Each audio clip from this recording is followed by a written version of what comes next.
Hello, and welcome to Psychology of Personal Growth, Psych 130Z. My name is Sarah Maroon, and I will be the instructor for this course. I often hear the question, how do you teach a course about personal growth? And that is a good question, so we will start with that first. So what the course is designed to do is to blend psychological theories and research with some very practical activities that will allow us to take that research and apply it and use it in our daily lives to help enhance those lives. So some of the major goals of the course include learning about human behavior. The simplest definition one could give for the study of psychology is to look at how our brains affect our behavior. We will learn strategies to increase our effectiveness in reaching our goals. We will investigate theories of psychology that surround habits and behaviors, and also explore some concepts around happiness and well-being. Then we'll take what we've learned and use activities to integrate some of these things into how we behave on a regular basis. You'll notice in the syllabus, I've included a quote from one of our famous philosophers from ancient Greece, Socrates. And one of his most famous quotes is, "The unexamined life is not worth living." We'll examine many aspects of our lives and see if we can find some commonalities among people and also some differences among people so that we can use those commonalities and differences to help inform the study of our own growth. The specific aspect of psychology that we will look at most closely in this course is called positive psychology, which is a subset of a larger aspect of psychology called humanistic psychology. For most of the 20th century, modern psychology focused on disease and disorder and mental illness and was really looking at how to take what was seen as behaviors and conditions that detracted from people's lives and how to develop behavioral strategies, drugs, and other therapies to help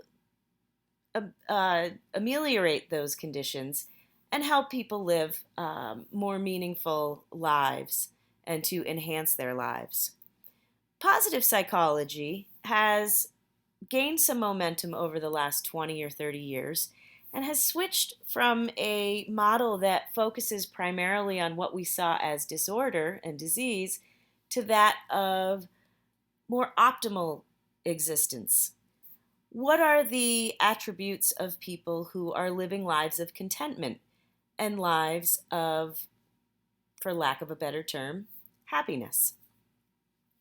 So these researchers have been studying the lives of people who we see as accomplished, those who have been able to achieve their goals despite significant obstacles that might have been seen as barriers. To use the term from Abraham Maslow that some of you may be familiar with, they've studied people we consider to be self-actualized, those who have really reached their full potential as humans. So positive psychology has looked at those attributes and said, what can we learn from this body of research to help people live more effective lives? So initially, the thought of studying happiness was something that made researchers quite uncomfortable, as you might guess. There are many problems with studying an abstract concept such as happiness. So they've come up with a more comfortable term and one they feel is more specific to the study, and that is subjective well-being. So if you look at this term, the word subjective really means something that is seen through the lens of a subject or a person. And so measurements of contentment, measurements of happiness have to be looked at through the lens of an individual perspective. And I've called it a hotly debated subject, especially in research, given all the complications that come about when we study an abstract concept such as happiness. And some questions that come up include, what makes us happy? What does it mean to be happy? Can we define it? It's very difficult to research something that you're not really sure about the definition. And once you define it, how might we measure it? Can we be truly happy? And what would that look like? These are all questions that plagued researchers in the beginning of this study of positive psychology. And as you'll see in a moment, they were able to come up with some pretty distinct measures in some categories that allowed those measurements to carry through among various cultures and allowed researchers to find strains and commonalities among those who we consider contented, happy. So pause this video and take a minute or two to write down those things that make you happy. I'll be asking you to post these in a forum over the next few days. We'll look at the research in just a moment, but let's take a look at some philosophical questions first. Is happiness, or subjective well-being, a constant or changing state? In other words, are we happy for a few moments? Are we happy for a few days? Or is it really a constant condition? And while you may not be perpetually happy every minute of every day, can you say, I'm a happy person? Can anyone say they're a happy person? Is happiness an emotion that we cannot control? Is it something that happens to us? Or is it an emotion we can change through our thinking? These are not easy questions, but they're important to think about as we move through this study.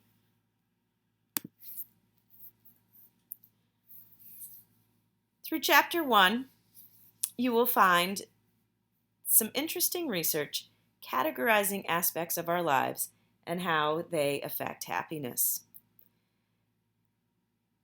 What you'll find in Chapter 1 may surprise you in terms of the factors that research has shown are very important, somewhat important, and relatively unimportant to people's overall levels of happiness. So what are psychologists and sociologists measuring when they measure subjective well-being? They've come up with 4 main categories. The first includes positive emotions. So, are people feeling joy? Are they feeling elation, contentment? Flow is a term that is used to describe that state of concentration and focus. Some of you who are athletes or writers or artists may find that when you're doing those activities you truly enjoy, the rest of the world tends to melt away and you're in a zone. And that is what researchers refer to as flow. And those are part of a group of emotions termed positive. The opposite end of the spectrum, we have emotions seen more negatively, such as fear, anger, sadness. And of course, we all experience the full range of emotions throughout a day or throughout our lives. But when you measure those emotions and whether most of your day or part of your day or how much of your day is spent on the positive end of the spectrum versus the negative end of the spectrum, we're able to come up with measurements of your positive or negative emotions. And that is one of the categories that researchers have used to measure happiness. The second category is a sense of meaning or purpose. Do the activities, events, situations you find yourself in on a regular basis, do they provide some sort of meaning and purpose in your life?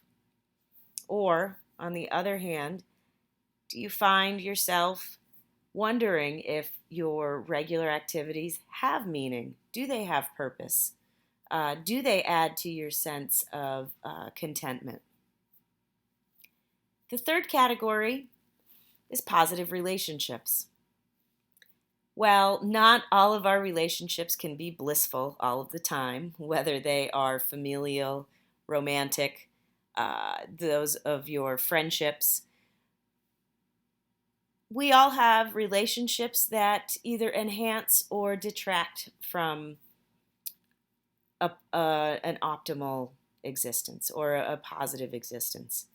And so weighing those relationships and seeing how those relationships contribute to our lives is an important measure of contentment and well-being. And lastly, do people have a sense of achievement or competency? Is someone able to develop skills and achieve the goals they have set for themselves? And that contributes to a sense of esteem, both self-esteem and other esteem. And that sense of accomplishment, that sense of achievement, can contribute to a sense of happiness. Some other major concepts that we will look at include theories of human development. These are physiological, psychological, emotional throughout our lives. What are the stages of development in childhood, in adolescence, early adulthood, middle age, older adulthood? And so we'll look at researchers and psychologists such as Erik Erikson and what he has found with regard to human development over the course of our lives. We'll also look at theories of change. How do we go about change? What are some obstacles that prevent us from making the changes that we would like to see? As I just mentioned, qualities and characteristics in relationships. How can we form, develop, and maintain relationships that really contribute to our a more positive environment for ourselves? Physical, psychological, and emotional health. How do we maintain and bring about health in these aspects? And lastly, societal factors. We don't live in a bubble. We don't live in a vacuum. And our environment contributes significantly to our behaviors, to our responses, and to our emotions. And so how does our environment affect us, and how can we interact with our environment in ways that are most effective? Some other major themes that we should keep in mind as we move throughout the course. This quote comes from a more Eastern-based philosopher, Confucius. "The gem cannot be polished without friction, nor man without trials." Growth and change, while critical for us, are often painful processes, or they can be. Anyone who has moved through a difficult obstacle or a difficult time in their lives may have experienced some suffering in that process. However, often through that suffering comes growth and change and a more a fuller existence. We will talk about esteem, both self-esteem and other esteem, and a concept called the locus of control, which will be important for us to keep in mind as we learn about theories throughout the course. a way to think about locus of control. We cannot always control situations. We can't control what happens to us all the time. We know that. But what we can control is our reaction to those events or those situations.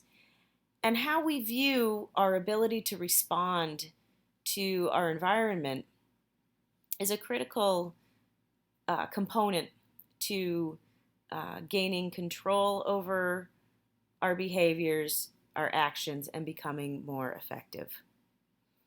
There's an example that I like to use in this class, and it comes from Nelson Mandela, who just recently passed away in December of 2013, so just over a year ago. For those of you who aren't familiar with Nelson Mandela, he was a leader in the anti-apartheid movement in South Africa for many, many years. Apartheid was a legalized segregation in South Africa based on race.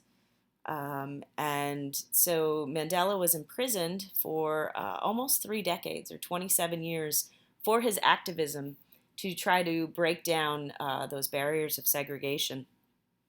And so people asked him after he was freed how he must be angry and he must be filled with bitterness given his wrongful imprisonment.